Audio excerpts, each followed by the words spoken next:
Hello and welcome. I hope you're having a spooky-tastic October/Halloween month. In today's exciting episode, I am going to be making this vintage style dress out of a metallic gold cobweb fabric. It's perfect. Perfect, perfect, perfect. Perfect jacket.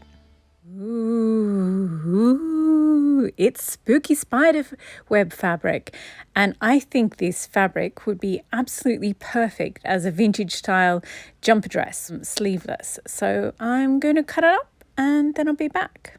For the bodice, I'm using Butterick 6677, but I'm cropping it slightly because I'm short-waisted. And for the skirt, I'm adding an extra 3 or 4 inches, 10 centimetres to the bottom of this Butterick vintage one. It's just a nice, any vintage skirt pattern would do. And I'm cutting it on the fold instead of in 2 panels. So I'm going to have one on the fold for the front, one on the fold for the back. And then after I'd cut out the skirt panels, I cut out the bodice. And I had enough fabric to cut the front without a center line, but the back is left and right, so I'll have to sew them together. But first I did the skirt, so here we are. It's just 2 side seams, so you could easily put pockets in this if you wanted, but I just wanted it plain.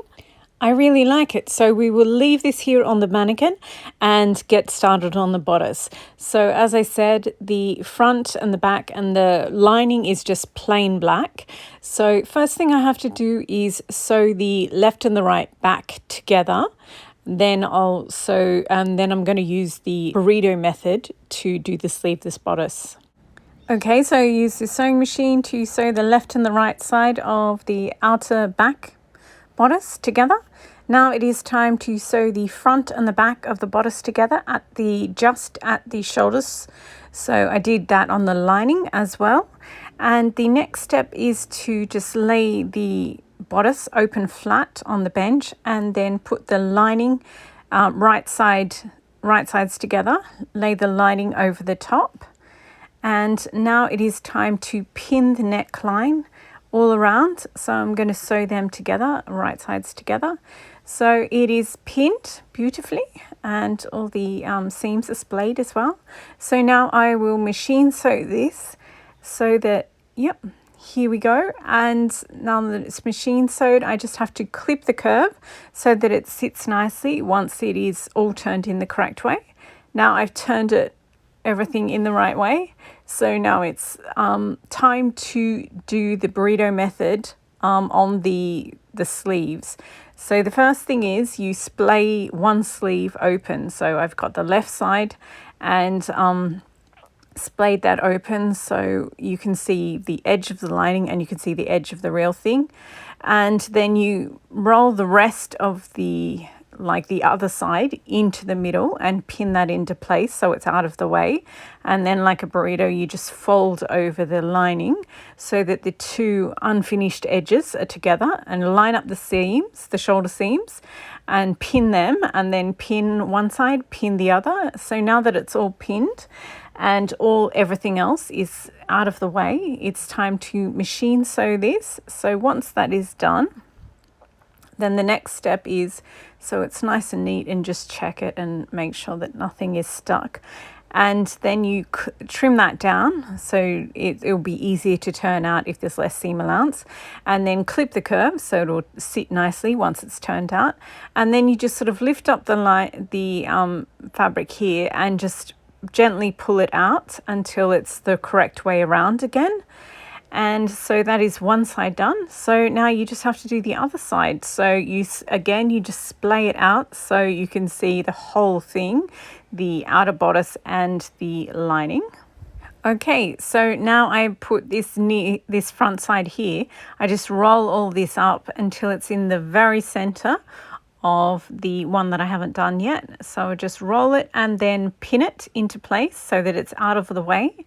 And then I lift over the lining so that the 2 raw seams meet and pin them at the shoulder again so it's nice, the seams all match up, and then pin it round. And then once I've machine sewed, I clip the curve.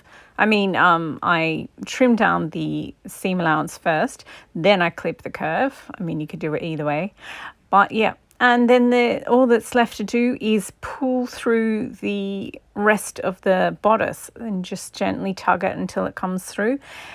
And I mean, you can press it at this point if you want, but the next thing that you have to do is sew up the sides. So I just do that first before I press it. So you just sort of, yeah, obviously the lining gets pinned to the lining and the front outer bodice gets pinned to the back outer bodice. So yeah, and then you just make sure the underarm seams are nice and splayed flat. Then you machine sew it and ta-da! Then once that's done, I don't feel the need to trim down these ones, just the shoulder ones. So then you just turn it the right side out. And there we go. The bodice is done. So now it is time to get this skirt off the mannequin. Looking gorgeous there. I do like the one on the left that's slightly shorter. I think it's got a nicer silhouette. But it's what's done is done. I guess I could cut the top 3 or 4 inches off the skirt and that way it'll be fuller. But I don't know. I think I'll leave it the way it is. So now it is time to match them together, pin them together. So I just found the center. And then I did quarters, then eighths, and I did the same for the skirt. And then I just matched up the pins, and then I did pleats in between to pleat everything down. So there's not much to pleat down, but yeah. And there we go. So I machine sewed it, and then I machine sewed it again, and then I tuck the raw seams of the skirt and the bodice up into the lining and hand stitch the lining on. And here we go. Here it is. Oh, I really like this dress because there's so much metallic print on there. It sort of has a stiffness that you don't normally get from a quilting cotton. It's so beautiful. And this is it with the 1950s petticoat underneath, obviously. It's so pretty, but the one on the left is essentially the same.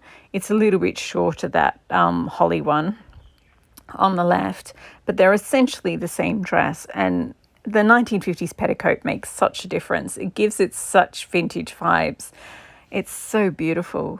And it's just, yeah, from far away, it kind of looks very plain and very black, but up close, it's got this spooky cobweb print. It's adorable. I really, really like this dress. It's very Audrey Hepburn, but also a little bit fabulous because of the gold metallic. I just think it's so cute and kind of spooky. But yeah, it's adorable.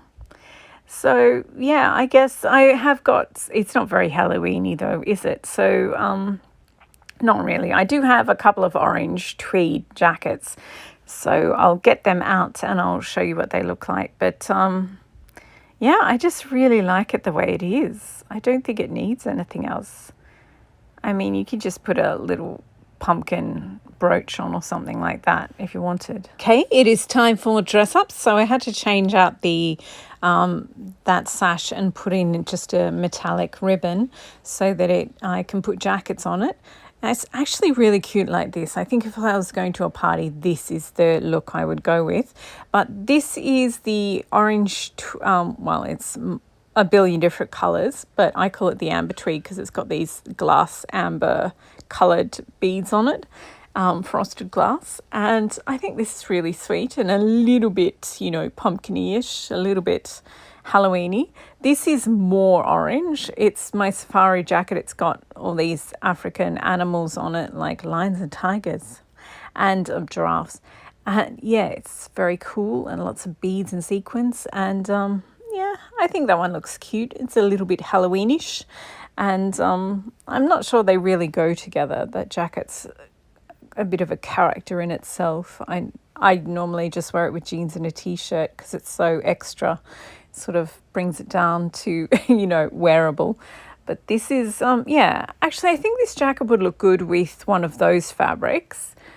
Maybe, yeah, not with this one. This, oh, I just had this one out and it's got gold and this fabric has the gold metallic spider webs on it. I actually quite like this combo. It's very cute.